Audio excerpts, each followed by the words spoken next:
హత్యల గురించి మాట్లాడటం సిగ్గుచేటు జగన్ రెడ్డి.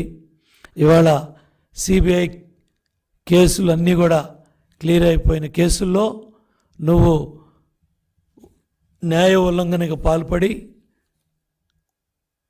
కోర్టులు కొట్టేసిన కేసుల గురించి బాధ్యతాయుతమైన ముఖ్యమంత్రి స్థానంలో ఉండి బాధ్యతారాహిత్యంగా మాట్లాడావు. నడుస్తూ ఉన్న సిబిఐ కేసు బాబాయ్ వైఎస్ వివేకానందరెడ్డిని చంపించింది నీ తమ్ముడు అవినాష్ రెడ్డి, మీ కుటుంబం కాదా? సిబిఐ వాళ్ళు అరెస్ట్ చేయడానికి వస్తే అవినాష్ రెడ్డిని కాపాడింది నువ్వు కాదా?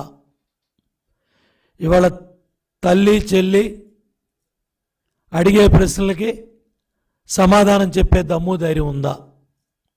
ఇవాళ సునీతమ్మ సుప్రీంకోర్టు మెట్లెక్కి న్యాయాన్ని అర్థిస్తూ ఉంటే సిగ్గు లేకుండా ముఖ్యమంత్రి సీట్లో కూర్చొని బాబాయ్ హత్య కేసులో ముద్దాయిల్ని వైఎస్ వివేకానందరెడ్డి హత్య కేసులో ముద్దాయిల్ని కాపాడుతూ ఉన్న ఈ రాష్ట్ర ముఖ్యమంత్రి జగన్ రెడ్డి హత్యల గురించి మాట్లాడే నైతిక హక్కు లేదు.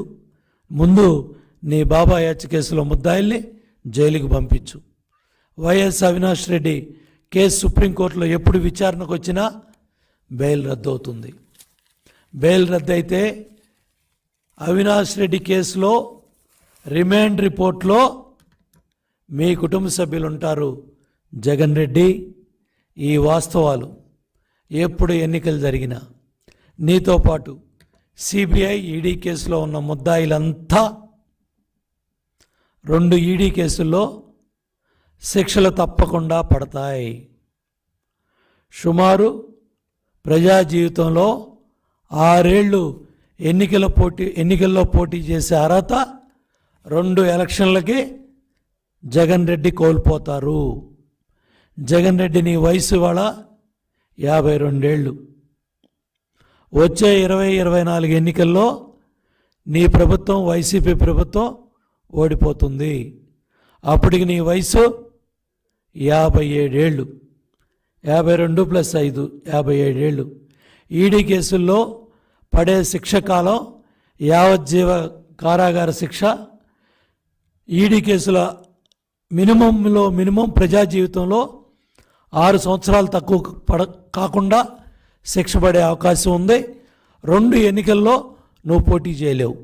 అంటే 57 + 10 67 సంవత్సరాల దాకా ప్రజా జీవితంలో పోటీ చేసే అర్హత కూడా నువ్వు కోల్పోతావు. గుర్తుపెట్టుకో జగన్ రెడ్డి, ఇది జరగబోయే చరిత్ర. ఇది జరగబోయే కాలంలో జగన్ రెడ్డి రాజకీయ చరిత్ర. సొల్లు కబుర్లు మానుకో, చెత్త మాటలు మానుకో, తప్పుడు కోతలు మానుకోండి.